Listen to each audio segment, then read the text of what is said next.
ನಮಸ್ತೆ ಕರ್ನಾಟಕ.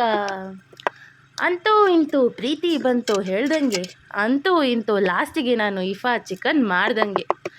ಸೊ ಇವತ್ತು ನಾವು ಮಾಡ್ತಿರೋದು ಇಫಾ ಚಿಕನ್. ಇಂಟರ್ನೆಟ್ ಎಲ್ಲರೂ ಮಾಡಿ ಆಯಿತು, ನಾನೇ ಲಾಸ್ಟು.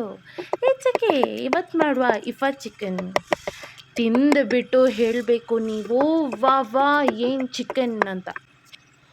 ಮೊದಲು ಮೊಸರು ತಗೊಳ್ಳಿ, ಒಂದು ಹಾಫ್ ಕಪ್ ಮೊಸರು, ಅದಕ್ಕೆ ಒಂದು 2 tablespoon chilli powder, pepper powder, garam masala, ಉಪ್ಪು ಹಾಕಿ ಒಳ್ಳೆ ಮಿಕ್ಸ್ ಮಾಡಿ. ಆ್ಯಂಡ್ ಜಿಂಜರ್ ಗಾರ್ಲಿಕ್ ಪೇಸ್ಟ್ ಒಳ್ಳೆ ಮಸಾಜ್ ಮಾಡಿ ಒಂದು ಅರ್ಧ ಗಂಟೆ, ಅಟ್ಲೀಸ್ಟ್ ಒಂದು 3 hours ಇಡಿ. ಸ್ವಲ್ಪ ಜಾಸ್ತಿ ಆದರೂ ಪರವಾಗಿಲ್ಲ, ಒಳ್ಳೆ ಮಸಾಲ ಹಿಡ್ಕೊಡುತ್ತೆ ಚಿಕನ್ ಪೀಸಸ್ ಎಲ್ಲ. ಸೊ ನಿಮ್ಮದು ಕ್ಯಾಂಪ್ ಫೈರ್ ಎಲ್ಲದಕ್ಕೂ ಇದು ಒಳ್ಳೆ ಆಲ್ಫಾಮ್ ಟೇಸ್ಟ್ ಇದ್ದಂಗೆ ಇರುತ್ತೆ.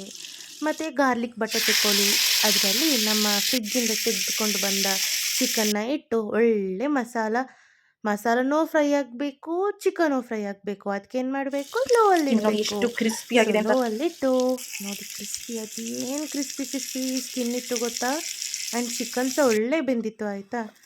ಮತ್ತು ಚೀಸ್ ಸ್ಲೈಸ್ ತಗೊಳ್ಳಿ, ಒಂದು 4 ಬಾಯ್ಲ್ಡ್ ಎಗ್ಗು, ಒಂದು 4 ಗಾರ್ಲಿಕ್ಕು ಮತ್ತು ಫ್ರೆಶ್ ಕ್ರೀಮ್, ಅದಿಲ್ಲ ಅಂದರೆ ಹಾಲು ಹಾಕ್ಕೊಳ್ಳಿ. ಆ್ಯಂಡ್ ಅದನ್ನ ಗ್ರೈಂಡ್ ಮಾಡ್ಕೊಳ್ಳಿ. ಮತ್ತು ನಮ್ಮ ಬೇಯಿಸಿರೋ ಚಿಕನ್ ಮೇಲೆ ಹಾಕ್ಕೊಳ್ಳಿ. ಆಯಿತು ನಿಮ್ಮ ಇಫಾ ಚಿಕನ್.